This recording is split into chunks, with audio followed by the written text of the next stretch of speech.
सलोनी बहुत ही सीधी और भगवान को मानने वाली थी, लेकिन उसकी सौतेली माँ उसकी सीधेपन का फायदा उठाती थी और उस पर बड़े अत्याचार करती थी। जरा सी चूक हो जाने पर उसकी खूब पिटाई करती। अरे सुनते हो, कोई लूला लंगड़ा देख इसकी शादी तय करो और इसे इस घर से बाहर का रास्ता दिखाओ। सलोनी के पिता जानते थे कि मीना एक चांडाल औरत है, इसलिए वो एक अच्छा घर देख सलोनी की शादी कर देते हैं। लेकिन वहां भी सलोनी से जलने वालों की कमी नहीं थी। सलोनी की ननद निकिता उसे बिल्कुल पसंद नहीं करती थी। सलोनी, बात तो सुनो जरा। जी कहिए। आज शाम को मेरे बॉस खाने पर आ रहे हैं।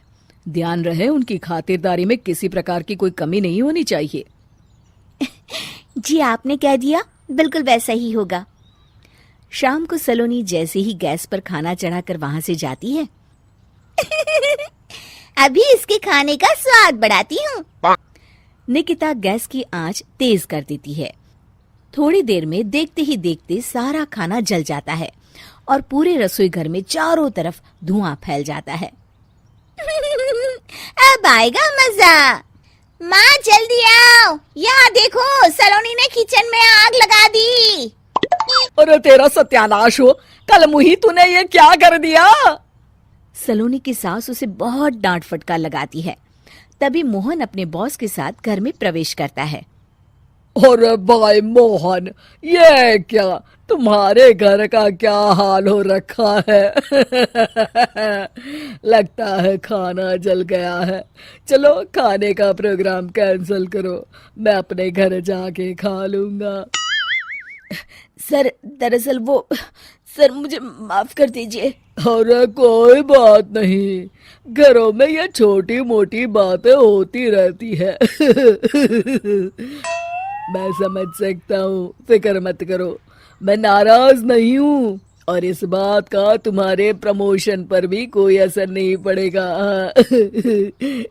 चलो अब चलता हूँ मैं। बॉस के जाते ही मोहन सलोनी पर भड़क उठता है और उसे खूब खरी खोटी सुनाता है। भगवान, मेरी माँ तो कहती थी कि अच्छे लोगों के साथ हमेशा अच्छा होता है, फिर मेरे साथ ही बुरा क्यों होता है?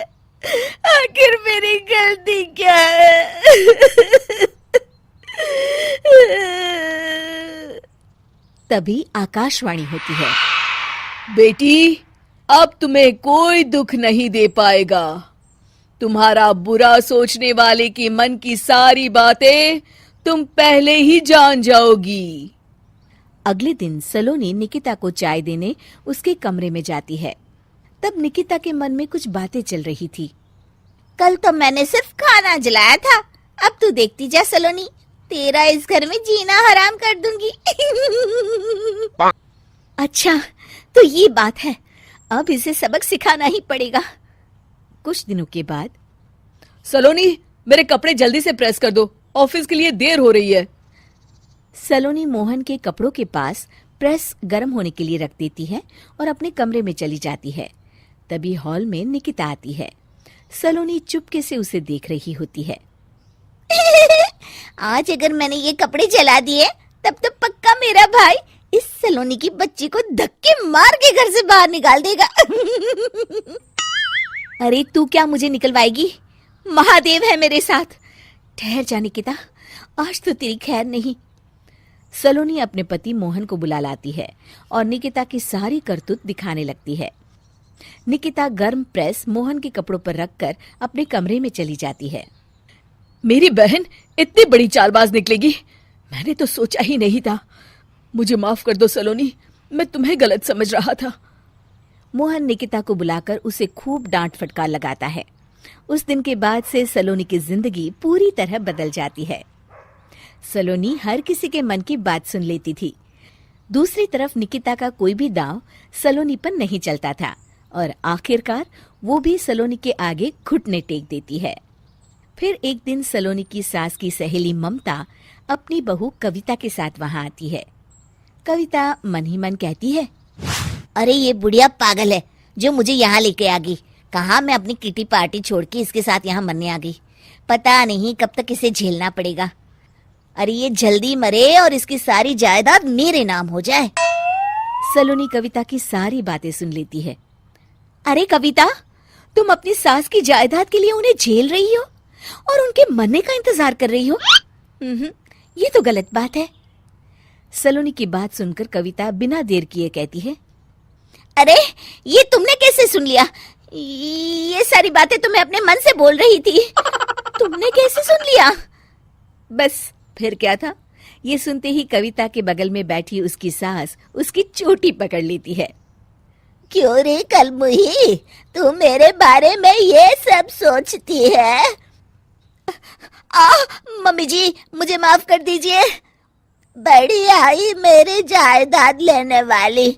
मैं आज ही अपने वकील को बुलाकर सब कुछ छोटी बहू के नाम कर देती हूँ। चल घर चल, आज तेरी अच्छी खबर लेते हूँ।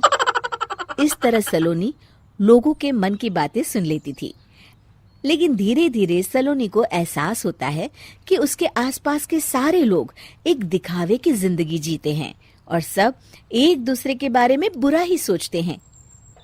हे भगवान, दुनिया में कैसे लोग हैं?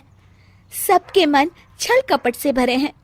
मैं तो लोगों के मन की बातें सुन सुनकर तंग आ चुकी हूँ। मैं अपनी जिंदगी में अब बहुत खुश हूँ। अब आप मुझसे ये शक्ति वापस ले लीजिए भगवान। इस तरह भगवान सलोनी को दी हुई शक्ति वापस ले लेते हैं और सलोनी एक आम जिंदगी जीने लगती है।